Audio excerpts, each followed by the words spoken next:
Hello, Year 2. I hope you've had a really good day. And now we're on chapter 20 of The Boy Who Grew Dragons. If you remember it last time, there'd been a bit of an incident in the classroom with Flicker and a cup of coffee. So let's see what happens next. Chapter 20, The Great Idea. Over the course of the afternoon, I watched Ted pass from dazed disbelief to almost uncontrollable excitement.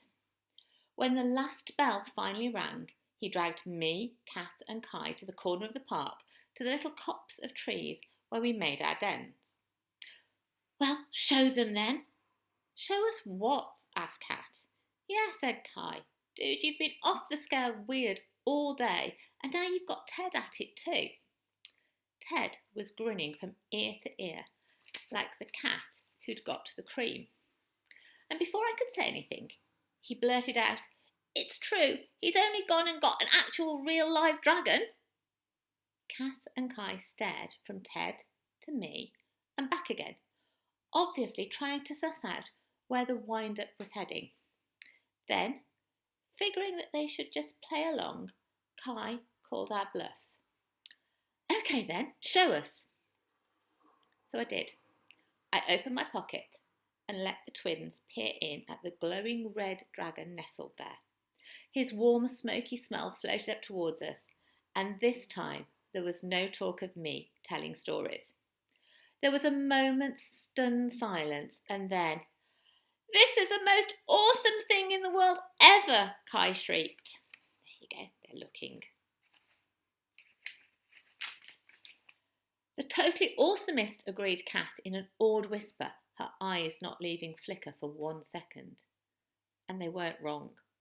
I stood there soaking up the glorious moment, the moment when for once I had the coolest pet in the world. But Flicker didn't seem happy with all the attention. He fluttered up to my shoulder, curled his tail around my ear, and lay his head against my neck. I scratched him behind the horn, trying to turn the huge, smug grin across my face into more of a look of cool casualness. "What else can he do? Does he breathe fire? What's he eat? Is he going to get bigger? Where does he come from?" asked Kat, unleashing a tumble of questions.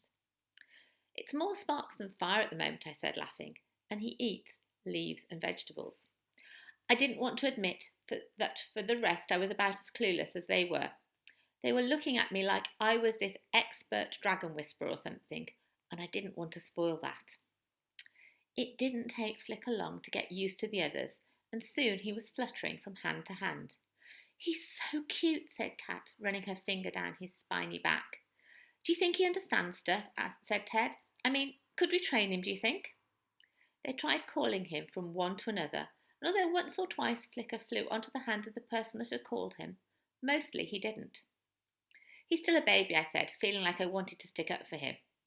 "Or as daft as Dexter," said Kai. Dexter was their terrier.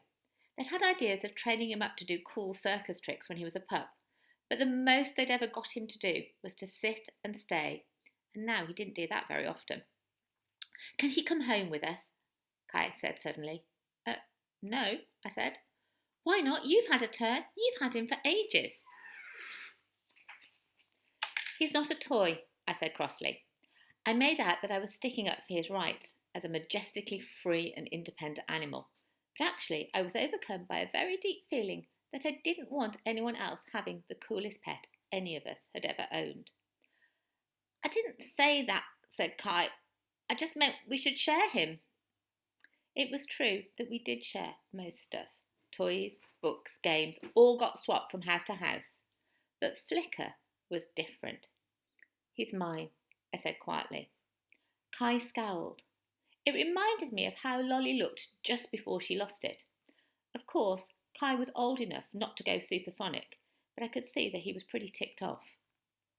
It was at this point that Ted had his brilliant, or not so brilliant, idea.